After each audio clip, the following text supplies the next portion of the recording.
ప్రస్తుతం జరుగుతున్న ఉద్యమం ఏంటంటే కేఆర్ఎంబి పరిధిలోకి 2 జలాశయాలను తీసుకువెళ్లాలన్న రకంగా జరుగుతున్న ఉద్యమం. దానికి అంగీకారం తెలిపింది రేవంత్ రెడ్డి సర్కార్. సో నెల రోజుల్లోనే తెలంగాణ ప్రజల్ని ఆగం పట్టించే ప్రయత్నం జరుగుతోందని కేసీఆర్ చెప్తున్నాడు.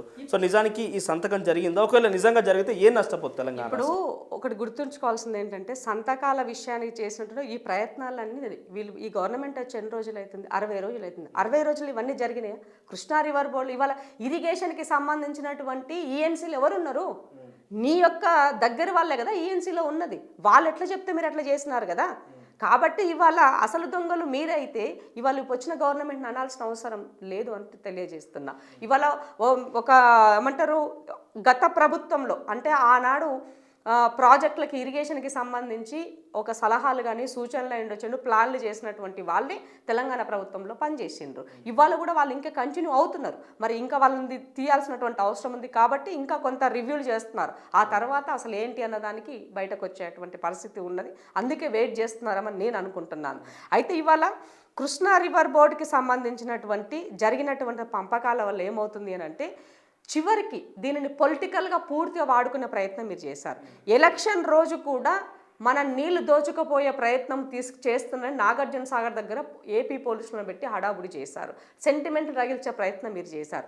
మళ్ళీ ఇవాళ ఈ నీళ్ళ సెంటిమెంట్ రగిల్చే ప్రయత్నంలో మీరున్నారు. సెంటిమెంట్కి రోజులు చెల్లినాయి, ప్రజలకి వాస్తవాలు తెలిసినాయి, రైతులకి వాస్తవాలు తెలిసినాయి. కాబట్టి మీరు ఎన్ని చేసినా ఏమయ్యేది లేదు.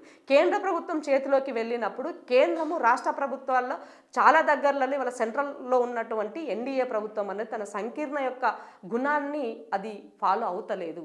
అంటే కేంద్ర ప్రభుత్వము రాష్ట్ర ప్రభుత్వాలపైన తన యొక్క ఆధిపత్యాన్ని చెలాయించే ప్రయత్నంలో ఉంది. కాబట్టి ఇలాంటిది జరిగినప్పుడు నష్టపోతాము. పెద్దన్న పాత్ర కూర్చోబెట్టి మాట్లాడాల్సినటువంటి కేంద్ర ప్రభుత్వము ఆ దిశగా అడుగులు వేయట్లేదు. రాజకీయ స్వార్థం కోసం వాళ్ళకి ఎప్పుడు కావాలంటే అప్పుడు వాడుకునే ప్రయత్నం చేస్తున్నారు. కాబట్టే ఇవాళ మీరు ఇంకా ఇన్ని తప్పులు చేసి 1,00,000 కోట్ల రూపాయల నష్టం చేసి ఇవాళ కుంభకోణాలు చేసినా కూడా మిమ్మల్ని కేంద్ర ప్రభుత్వం ఇంకా కాపాడుతూ వస్తుంది. కాబట్టి ఈ రాష్ట్రంలో బీజేపీ బీఆర్ఎస్ రెండు ఒకటే అని జనాల్లో సంకేతం వెళ్ళింది. ఇంతకన్నా నిదర్శనం ఏం కావాలి చెప్పండి?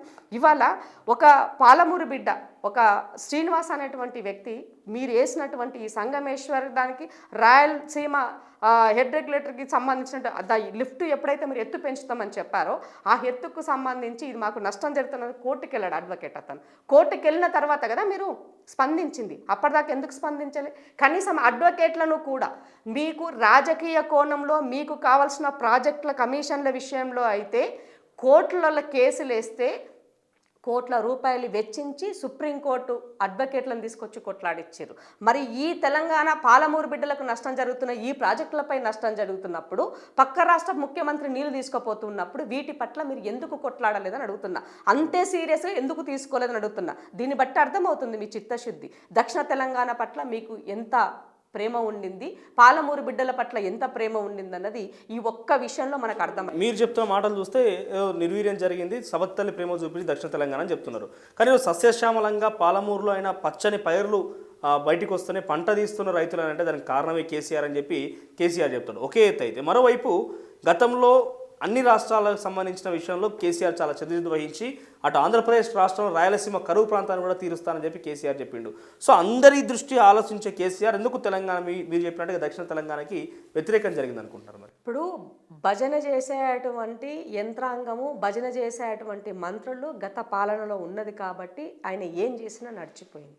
బట్ ఇవాళ పరిస్థితి అలా లేదు. ప్రతి ఒక్కరు అవేర్గా మాట్లాడగలుగుతున్నారు, ప్రతిదాన్ని ప్రశ్నించగలుగుతున్నారు. ఎవరి హక్కులు ఎవరి పరిధిలో వాళ్ళ పని వాళ్ళు చేసుకుంటున్నారు. కాబట్టి ఇవాళ ఇవన్నీ విషయాలు మనకు బయటకు వస్తున్నాయి. లేదు అని అంటే ఇవన్నీ కూడా అదే 4 గోళ్ల మధ్యలోనే మగ్గిపోయి ఇప్పటి వరకు 1,00,000 జీవోలను కేసీఆర్ గవర్నమెంట్ దాచిపెట్టింది. మరి ఈ జీవోలు ఏమైనా చెప్పండి వాటి గురించి. ఇవాళ గవర్నమెంట్ మారుతుందన్న రోజే చాలా ఫైళ్ళు హార్డ్ డిస్క్లతో సహా కంప్యూటర్లతో సహా ఎత్తుకుపోయిందని సీసీ కెమెరాలో రికార్డ్ అయిందని మనం చూసినాం. మరి అవన్నీ ఏమైనా చెప్పండి. ఇవాళ ఎందుకు నువ్వు దొంగతనమే చేయలేదు, నీకు దాచుకోవాల్సిన అవసరం ఏముంది, దాచాల్సిన అవసరం ఏమొచ్చింది నీకని అడుగుతున్నాను నేను. కాబట్టి తప్పు చేసిన వాడు తప్పకుండా అర్హుడే, శిక్ష వేస్తారు. ప్రజాకోర్టులో తప్పకుండా శిక్ష పడుతుంది. న్యాయపరంగా చేయాల్సినటువంటివి కూడా తెలంగాణ గవర్నమెంట్ ఇప్పుడు వచ్చిన తెలంగాణ గవర్నమెంట్ వాటన్నింటినీ ఇవాళ రేవంత్ అన్న సీరియస్గా ఒక ఇష్యూ పట్ల ఒక అవగాహనతోన ప్రతి దానిని ఆయన ఎండగడుతున్నాడు. కాబట్టి వీళ్ళకి భయం పట్టుకున్నది.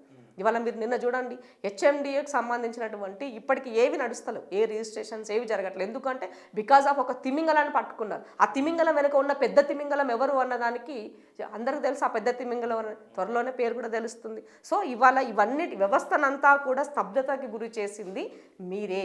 అంటే ఇది కేవలం రాజకీయం. గతంలో కాంగ్రెస్ పార్టీ ఏదైతే నీటి వాటల పంపకం విషయంలో కేసీఆర్ హాజరు కాలేదు, సరే నిర్ణయం తీసుకుని తెలంగాణ రాష్ట్రానికి తాకట్టు పెట్టినట్టు రకంగా నీళ్ళ వాటా పంపకాలు జరిగిందని చెప్పి కాంగ్రెస్ పార్టీ ఆరోపణ చేసింది. ఈరోజు ఇదే కాంగ్రెస్ పార్టీ అధికారంలో ఉంటే కేఆర్ఎంబీని 2 జలాశయాలు కేఆర్ఎం పరిధిలోకి వెళ్తుంది బీఆర్ఎస్ పార్టీ. అంటే రాజకీయంగా జరిగే యుద్ధమేనా నిజంగా ప్రజలు లబ్ధి జరుగుతుందా?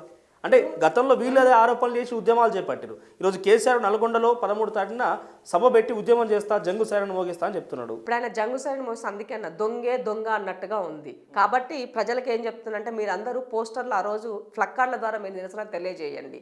దొంగే దొంగ అంటున్నాడు. మొన్నటిదాకా గవర్నమెంట్లో ఉన్నది ఎవరు? ఇవాళ ఈ తప్పుడు ఆరోపణలు ఎందుకు చేస్తున్నారు? 60 రోజుల్లోనే ఉన్న రేవంత్ అన్న గవర్నమెంట్ ఇవాళ ఏ నిర్ణయాలు తీసుకుందని మీరు ఇంత భుజాలు దడుముకుంటున్నారని అడుగుతున్నాను నేను. కానీ కంప్లీట్గా వాళ్ళు ఏంటి అని అంటే అందరికన్నా ముందు వాళ్ళే ఇష్యూ ఎత్తుకుంటే రేపు ప్రభుత్వం ఎత్తి చూపి అసలు నిజాలు బయట పెట్టినప్పుడు వాటిని తప్పించుకునే ప్రయత్నంలో ఒక పొలిటికల్ లైన్లోనే ప్రజల్ని సైడ్ ట్రాక్ చేయడం కోసమే ఇదంతా చేస్తారు తప్ప ఇందులో ఎలాంటి పస లేదు. అది వాళ్ళకి కూడా తెలుసు. కేసీఆర్కి ఉద్యమాలు ఎట్లా క్రియేట్ చేయాలి, కృత్రిమ ఉద్యమాలు ఎట్లా చేయాలి, హీనో వెల్.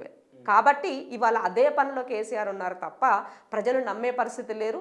అంతకన్నా ఇంపార్టెంట్ ఇప్పుడు అవేర్నెస్ పెరిగింది. గతానికి ఇప్పటికీ ప్రజల్లో అవేర్నెస్ పెరిగింది. ప్రతి చిన్న ఇష్యూ యూట్యూబ్ దగ్గర మీరు నిన్న మొన్న చూడండి, నేను చూస్తే ప్రతి దగ్గరలో కేసీఆర్ గారు ఈ కృష్ణా జలాల పట్ల ఎలాంటి స్టేట్మెంట్లు ఇచ్చాడు, ఎలా స్టేట్మెంట్లు ఇచ్చాడు, ఏ రోజు ఏం చెప్పాడు. అవును నన్ను జగన్ అడిగిండు, నేను ఇచ్చిన తప్పేమున్నది, దాంట్లో ఏముందని మాట్లాడినాడు. ఇవాళ మళ్ళీ ఎలక్షన్ ముందు వచ్చేసరికి ఇది తప్పు, వాళ్ళు మన నీళ్లు దోచుకుపోతారు సెంటిమెంట్ చేసే ప్రయత్నం చేశారు. ఇవాళ కృష్ణా బోర్డ్ అనేదాన్ని ఒక బూచిగా చూపించడం కోసము మేము బీజేపీకి దూరంగా ఉన్నాము వీళ్ళు చెప్పే ప్రయత్నం ఇవాళ కేసీఆర్ చేస్తున్నారు తప్ప అంతకు మించి ఏమీ లేదు. 100% బీజేపీ బీఆర్ఎస్ రెండు ఒకే తాన్ముక్కలో పనిచేస్తున్నాయి. ఇది ఈ స్టేట్మెంట్ నేను 2014 నుంచి ఈ రోజు వరకు కూడా బీజేపీ విషయంలో కానీ కేసీఆర్ విషయంలో కానీ నా స్టాండ్ ఎక్కడ మారలేదు. ప్రతి విషయంలో ఇవాళ వాళ్ళ అడుగులకి మడుగులు వీళ్ళు ఒత్తినారు కాబట్టి, ప్రతి విషయంలో సపోర్ట్ చేసినారు కాబట్టి ఇవాళ రాష్ట్రం ఈ అధోగతి పాలయ్యింది. ఇన్ని కోట్ల రూపాయల అప్పుల పాలయ్యి ఇవాళ కనీసం తినడానికి తిండి లేక, నెలకు జీతం ఇవ్వలేక, ఇవాళ ఉద్యోగునికి ఉద్యోగం ఇవ్వలేక, ఇవాళ కార్మికునికి కనీసం పని కల్పించలేని పరిస్థితుల్లో దిగజారిందంటే because of BJP and BRS. వీళ్ళిద్దరి వల్లనే ఇవాళ ఈ పరిస్థితి వచ్చిందన్నది తెలంగాణ సమాజానికి తెలుసు. కాబట్టి ఇవాళ వాళ్ళిద్దరిని ఎక్కడ ఉంచాలో అక్కడ ఉంచారు తెలంగాణ ప్రజలు. వైపు బీఆర్ఎస్ పార్టీ ఏం చెప్తుంది, 10 ఏళ్లుగా తెలంగాణ రాష్ట్రాన్ని కాపాడుకుంటే పరాయిపాలు చేసే ప్రయత్నం జరుగుతుంది. గతంలో కాంగ్రెస్ పార్టీ తెలంగాణ ప్రాంతానికి ఉమ్మడి ఆంధ్రప్రదేశ్ ఏ రకంగా అన్యాయం చేస్తుందో చూసినాం. గట్లనే మరోసారి ఆగం పట్టించే ప్రయత్నం చేస్తుంది. వాళ్ళకు నీళ్ళ మీద అవగాహన లేరు, పూర్తి అవగాహన లేకుండా మాట్లాడుతున్నారని చెప్పి కేసీఆర్ వాళ్ళని చెండాడుతాన తరహాలో మాట్లాడడం జరిగింది. ఇప్పుడు అవగాహన ఉన్నాయన ఏం చేసిండు? నీకు అవగాహన ఉన్నదని చెప్పినావు కదా, తెలంగాణ ఉద్యమంలో నీళ్లు దోచుకోపోతున్నారని చెప్పి బూచి చూపి అవగాహన ఉందని నేను పెద్ద కాళేశ్వరం ప్రాజెక్టు కడుతున్నా, ఇది ప్రపంచంలోనే నా అంత పెద్ద ఎత్తిపోతల పథకమే లేదు, పెద్ద ఇంజనీరింగ్ లేడని చెప్పినాడు. దీనిని ఎక్కడ న్యూయార్క్ సిటీలో కూడా పబ్లిసిటీ చేసినాడు కేటీఆర్ గారు. ఇవాళ దానికి సంబంధించినటువంటి దాన్ని కంప్లీట్ ఒక చిన్న వీడియో రూపకంగా చేశారు. ఇవాళ ఆ పబ్లిక్ డొమైన్లో ఆ వీడియో ఎందుకు డిలీట్ అయింది చెప్పండి? అది ఎందుకు డిలీట్ అయిందని అడుగుతున్నాను నేను. నిజంగానే కాళేశ్వరం మీరు ప్రాపర్గా కట్టి ఉంటే ఈ పరిస్థితి ఉండేదా? ఇవాళ పగుళ్ళు వచ్చిండేదా? మేడిగడ్డ పరిస్థితి ఏమైంది? కాళేశ్వరం పిల్లర్ల పరిస్థితి ఏముంది ఇవాళ రాష్ట్రంలో?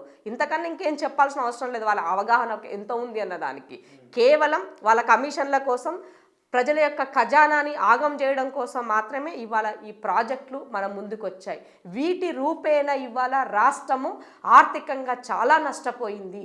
నిజంగా కేసీఆర్ కనుక విజన్ ఉండుంటే ఉన్నటువంటి ప్రాజెక్టులను ప్రాపర్గా వాటిని మనం జనరల్గా ఏం చెప్తాము, ఎండాకాలం వస్తే చెరువులను పూడికలు తీస్తాం. చెరువులు పూడిక తీస్తే వర్షం పడితే నీళ్ళు నిల్వ ఉంటాయి అనుకుంటాం. అట్లా ఉన్నటువంటి ఆల్రెడీ మన దగ్గర ఉన్నటువంటి శ్రీరామ్ సాగర్ ప్రాజెక్ట్ అయి ఉండొచ్చు, ఇవాళ నాగార్జున సాగర్ ప్రాజెక్ట్ అయి ఉండొచ్చు. ఇలాంటి ప్రాజెక్ట్స్ అన్నింటికన్నా మనం ప్రాపర్గా కొంచెం చేసుకొని ఉన్నట్లయితే మనం ఎలాంటి ఇబ్బంది పడాల్సిన అవసరం ఉండేది కాదు. అవసరమైన చోట కొత్తగా చెరువులకి ఇంకా కొంత రూపకల్పన చేస్తుంటే బాగుండేది. అవి ఏవి చేయకుండా పెద్దది కడుతున్నా నేను. ఇవాళ నువ్వు గట్న మల్లన్న సాగర్ ఏమున్నది, కొంచెం ముందుకెళ్ళినట్లయితే ఇప్పుడు రసమై బాలకృష్ణ పైన మనకి ఎన్ని ఆరోపణలు, వాళ్ళ యొక్క కేవలం వాళ్ళ భూసేకరణ కోసము, వాళ్ళ భూముల కోసము, వాళ్ళ ఫామ్ హౌస్ల కోసమే ఇవాళ ఈ కాలువలు ఏర్పడ్డాయని మాట్లాడుకున్నారు ప్రజలు. మరి ఇంకా నీకు అవగాహన ఉంటే ఇది చేస్తావా? చేయవు కదా. ఇవాళ నీ ఫామ్ హౌస్ 200 ఎకరాలకు నీళ్లు కావడం కోసము, ఇవాళ నీకు రోడ్లు కావడం కోసము ప్రజల యొక్క సొమ్మును దుర్వినియోగం చేస్తున్నావు, ప్రజల యొక్క సొమ్మును వాడినావు. ఇది నీ అవగాహన అని అడుగుతున్నాను. నీ అవగాహన కేవలం దొరికింది దోచుకో దాచుకో, అది నీ యొక్క అవగాహన.